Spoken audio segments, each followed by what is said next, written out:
Dia tidak bisa membalas kerugian negara dengan hanya meminta maaf.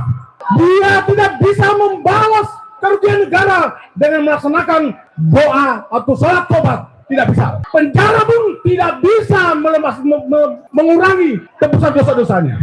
Hari ini orang Indonesia yang paling tidak bisa tidur, yang paling tidak bisa makan enak adalah Mulyono.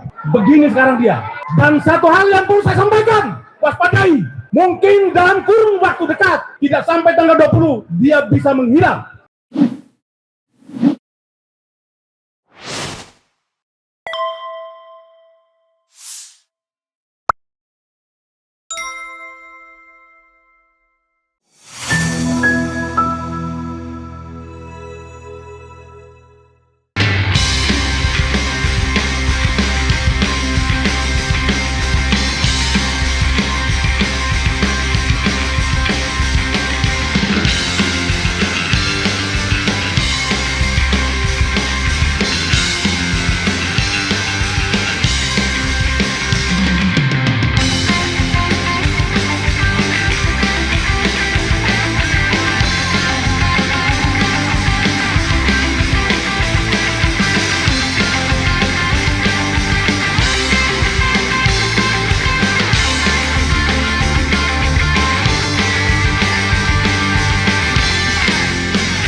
Assalamualaikum warahmatullahi wabarakatuh.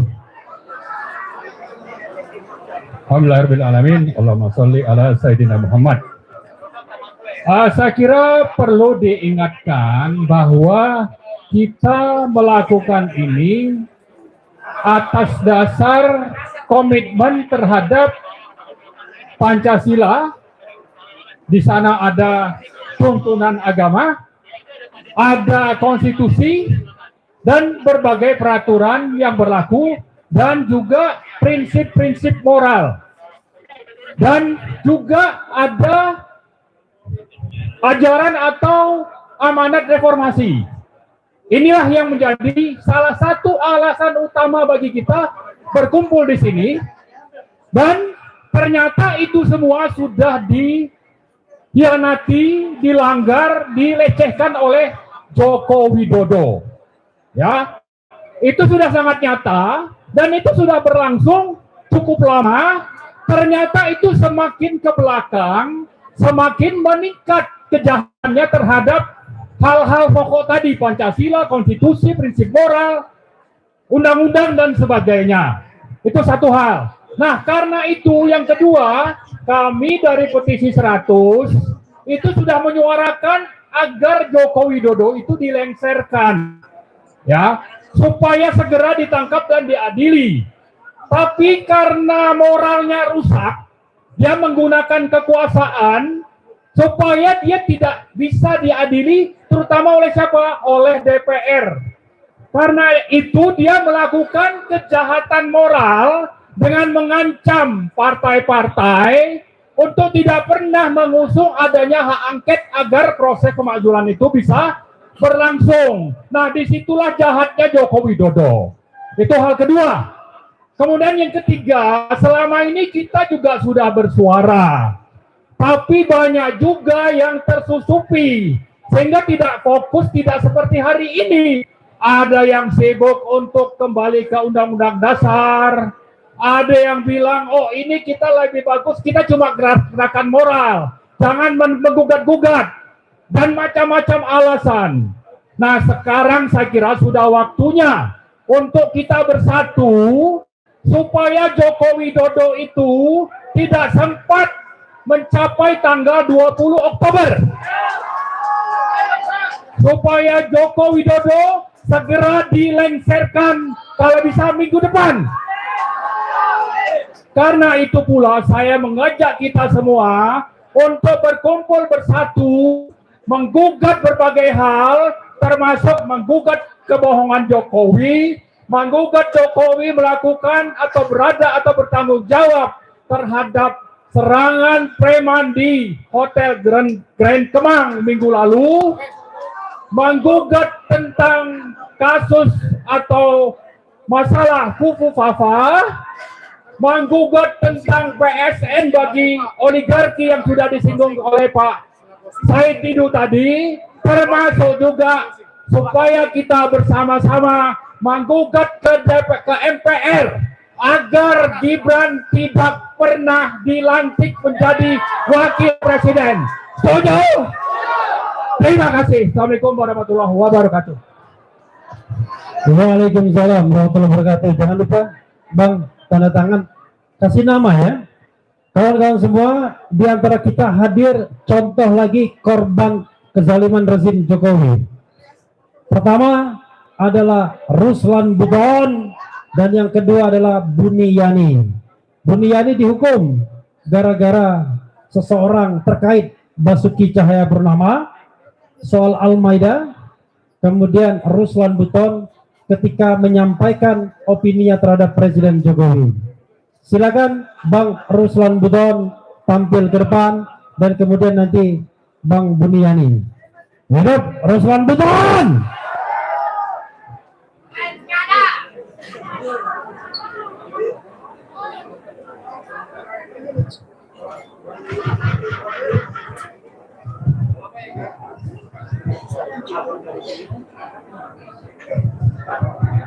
Bismillahirrahmanirrahim. Assalamualaikum warahmatullahi wabarakatuh. Hari ini Mulyono selama kurun waktu 10 tahun menduduki kursi singgasana, membawa Republik ini di ambang kehancuran, di ambang kebangkrutan, dan ini tidak bisa kita biarkan. Dalam sisa waktu yang hanya tinggal 19 hari, kau, siapa yang paling biadab di Republik ini? Siapa yang paling mengkhianat di Republik ini? Maka kau harus bertanggung jawab atas kerusakan sistem tata kelola berbangsa dan bernegara di Republik ini. Waktumu tinggal sedikit. Hari ini orang Indonesia yang paling tidak bisa tidur, yang paling tidak bisa makan enak adalah Mulyono. Begini sekarang dia. Dan satu hal yang perlu saya sampaikan, waspadai. Mungkin dalam kurun waktu dekat, tidak sampai tanggal 20, dia bisa menghilang. Maka semua harus pasang mata dan pasang telinga. Jangan biarkan dia lepas. Hancur bangsa ini. Dia tidak bisa membalas kerugian negara dengan hanya meminta maaf. Dia tidak bisa membalas kerugian negara dengan melaksanakan doa atau salat tobat. Tidak bisa. Penjara pun tidak bisa mengurangi tebusan dosa-dosanya. Oleh karenanya seluruh anak bangsa waspada. Sebelum tanggal 20 ada kemungkinan dia melarikan diri. Oke, itu saja yang saya sampaikan. Tetap semangat bahwa kita pasti akan bisa menyelamatkan bangsa yang besar ini demi anak cucu kita. Yang hadir di sini semua adalah mereka-mereka yang sangat mencintai Republik ini. Setuju? Terima kasih. Wassalamualaikum warahmatullahi wabarakatuh. Sekali lagi kau siap-siap. Ya, silakan tanda tangan. Agak menyesal saya memanggil Ruslan Buton ke panggung. Kau. Silakan. Buniyani adalah korban pertama rezim Jokowi. Tepuk tangan buat Buniyani. Gara-gara surat Al-Maida. Silakan. Terima kasih Bang Refli. Assalamualaikum warahmatullahi wabarakatuh. Allahu Akbar. Allahu Akbar. Allahu Akbar. Bapak, Ibu semua, kawan-kawan semua yang masuk penjara di zaman Mulyono, tidak ada satupun yang bersalah. Setuju? Setuju. Mulai dari Syahganda Nenggolan, Anton Permana, Bang Ruslan Buton, saya Buniyani, semua tidak ada yang pernah bersalah, tapi kita adalah korban kriminalitas. Nasionalisasi. Tidak ada yang bersalah. Kita akan penjarakan Jokowi.